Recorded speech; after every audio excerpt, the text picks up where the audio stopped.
All right, guys, what's going on? Welcome in. So Mel Kiper of ESPN just dropped kind of a mini mock draft. It was him and Field Yates, and of course, I'll leave the video link down below in the description box, where they went through the first 10 picks of the NFL draft, not necessarily linking, going through like a traditional mock saying this player going to this team, moving on, this player to that team, but kind of ballparking it a little bit, maybe talking about 2 or 3 prospects that makes sense for each, individual squad. So with that being said, let's go through the top 10 here and focus in on who he had the Jets selecting at spot number 10.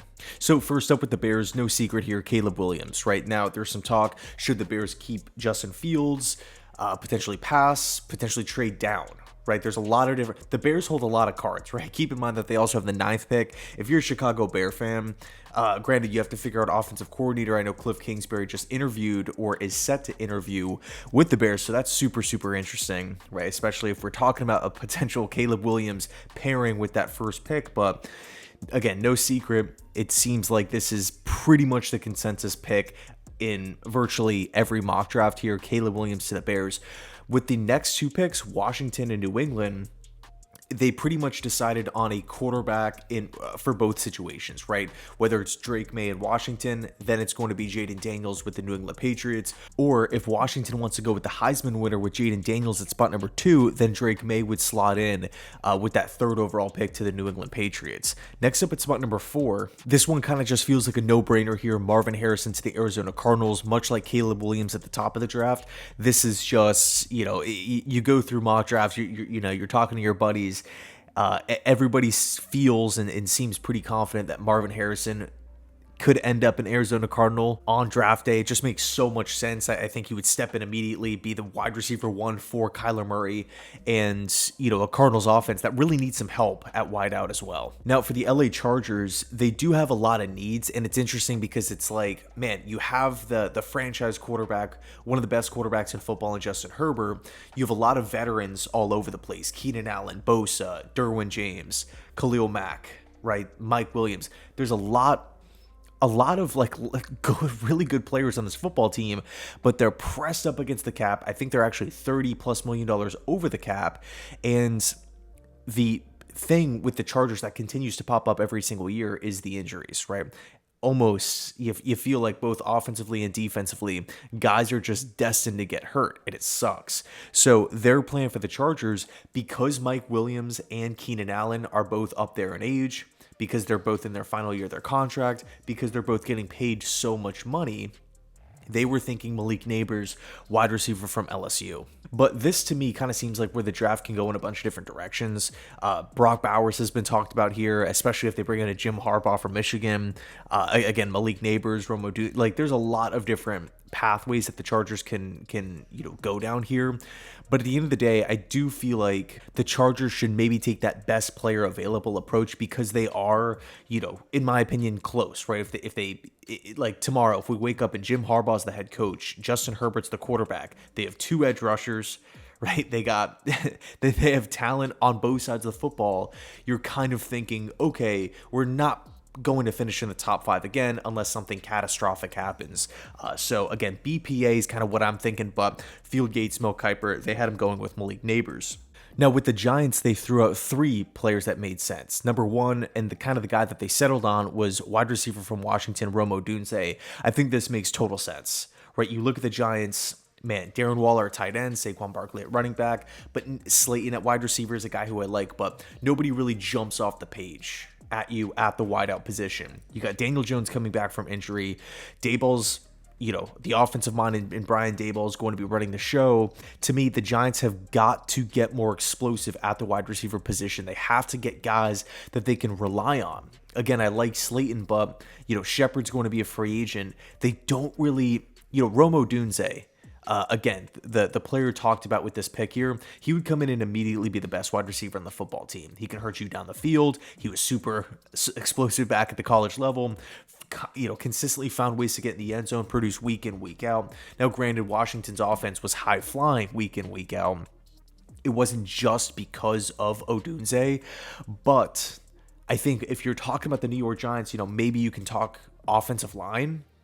Andrew Thomas is obviously playing at a really high level, but Evan Neal hasn't really lived up to expectations as of right now. If I was running the Giants, I don't think I would be giving up on Evan Neal so quickly. And I think I would go with Neighbors or Odunze here. But, again, according to this mock draft, Odunze was kind of the number one guy. And then behind him, it was either the Olu Fashanu from Penn State or Joe Alt argument that they were kind of having. But I think at the end of the day, the Giants they're an interesting team because they can't really go wrong, right, with whatever, decision that they make. I feel like the Giants are in a really good position sitting here in the middle of the top 10. Moving on to Tennessee Titans, super easy here.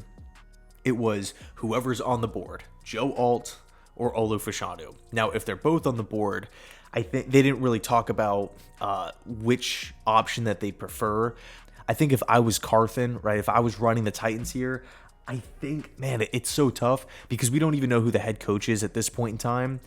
But I think I would probably lean towards Joe Alt because I believe that Joe Alt might have the higher floor as opposed to Fashanu. I think when we look at Fashanu in pass pro, he's elite. Like, he is really, really good. But Alt kind of gives you the best of both worlds where you get the pass pro, but you get also really, really good run blocking. You could factor in the off the field stuff.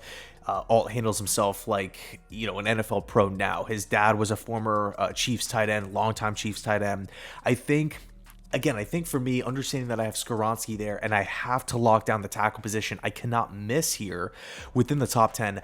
I would go with Joe Alt, but again, according to this mock draft, either one of those offensive tackles, I don't really think the Titans can screw it up, essentially. Moving on, spot number 8, the Atlanta Falcons.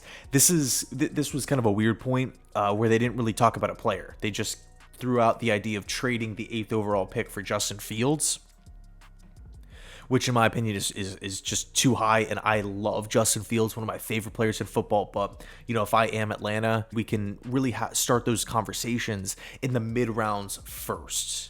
But again, I highly doubt that it would get to a point to where the Falcons are having to deal the 8th overall pick for Justin Fields and then essentially immediately have to pay him after the season, on a relatively big contract. And you would assume that he would get a contract because you're not going to trade the 8th overall pick on a question mark or somebody that you don't want to build around. So a bit of a curveball there. Didn't really talk about selecting a specific player.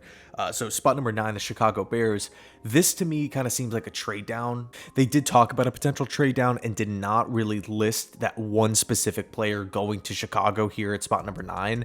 But moving on to spot number 10, it was pretty simple. Mel Kiper was talking about offensive tackle, specifically Olu Fashanu, or Brock Bowers, tight end from Georgia. Now, we know a lot about Fashanu at this point in time. Let's talk about Bowers for a second. I think when you talk about him as a prospect, a tight end prospect, he does so many things really, really well, right? Obviously, he was the go-to guy with the Georgia offense. He has great hands, great size, great speed, great playmaking ability. He's clutch. He gets in the end zone. Everybody knows the ball's going to him, but he still continues to make plays. Just a target machine. The thought of Aaron Rodgers throwing him the football, which is a point that they made, it definitely gets you fired up to think about that Brock Bowers, the second he comes into the league, would immediately be one of the top tight ends in the game of football. Also, you have to factor in blocking ability. Does Bowers do a good job with blocking? The answer is yes, he does. He is, in my opinion, one of the most complete tight end prospects. I was a humongous fan of TJ Hawkinson back at Iowa when he was coming out, but I like Bowers a little bit more. I really feel like if you need a tight end, if you need a dynamic, playmaker who can also block, who's not afraid to do the dirty work, who, comes up with, crazy clutch plays, Brock Bowers is your guy. The problem is with the Jets, though. We're looking at tight end right now. Tyler Conklin is under contract, a solid option. CJ Uzama's getting paid a ton. Jeremy Rucker, we already have a young developmental guy, behind those guys. So we're really, it's a crowded room. That's first and foremost, but I will say this, Brock Bowers is easily better than all three of those guys, and if we think back to last year's draft video, Joe Douglas did say that he was considering Michael Mayer with that 15th overall pick. Michael Mayer ended up going in round 2. Brock Bowers is a much better prospect compared to Michael Mayer. So it kind of makes you think, okay, well, if Douglas was considering somebody who ultimately went in round 2 with the 15th overall pick at a position that we don't really need, where does he kind of stand on one of I'm not going to use the word generational here, but one of the best tight end prospects that we've seen in a long, long time at spot number 10. Now, you could make the argument that Joe Douglas failed to see the problems early on with the Jets' offensive line. He just kind of assumed that everybody was just going to work out. Dwayne Brown coming back, Mekhi Becton was going to bounce back and have a great season, and everything was just going to be fine. So maybe, and also with offensive line not really being an option there with Broderick Jones off the board, it just wasn't really talked about there. So this season, it's a lot different. As of right now, mid to late January, we don't know who the starting tackles are going to be. Could those positions be filled in free agency? For sure. Possibly, right? Depends on how they want to delegate money. But the thought of Brock Bowers with the Jets, of course, he would make them a better football team. But for me, I'm going offensive line. I am going offensive line. I have to solidify these positions, right? I don't want to be in a position next year. And of course, this is assuming that we don't land two solid free agent options there. Because, of course, if that's the case, I think I would rather, maybe go with the skill position player, Neighbors, Odunze, or, Bowers in that situation, right? No offensive lineman on the board, and we feel good about our two starters. But again, as of right now, we don't know who those guys are going to be. So anyway, let me know your thoughts down below in the comment section on who they have the Jets selecting with this 10th overall pick. Let me know your thoughts down below in the comment section. Thanks so much for watching, and as always, go Jets.